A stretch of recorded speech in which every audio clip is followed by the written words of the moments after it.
అందరికీ నమస్కారం అండి. జై గురుదేవ దత్తాత్రేయాయ నమః.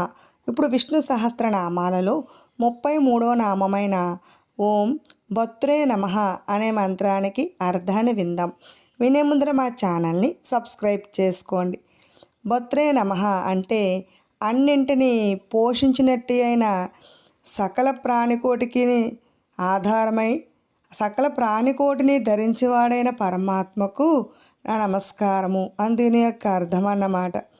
ఈ నామానికి పోషించుట, ధరించుట అని 2 అర్థాలు ఉన్నాయి.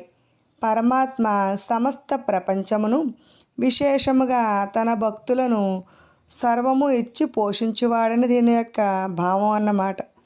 చివరకు తాను కూడా వారికి వశమై భక్తులు వారి ఇష్టానుసారము వినియోగించుకుంటకు తగినట్లు ఆత్మదానం చేసి పోషించేవాడని దీని యొక్క భావం అన్నమాట.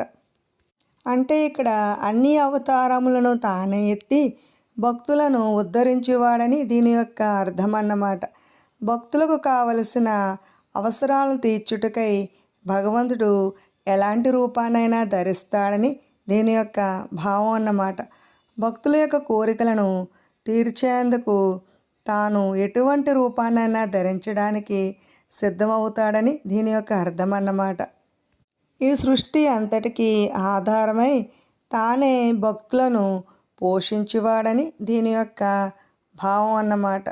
భక్తులను ఎల్లవేళలా ఏదో ఒక రూపంలో తాను చూస్తూనే ఉంటాడని దీని యొక్క భావం అన్నమాట. ఇటువంటి మంచి విషయాల కోసం మా ఛానల్ని సబ్స్క్రైబ్ చేసుకోండి. Thanks for watching.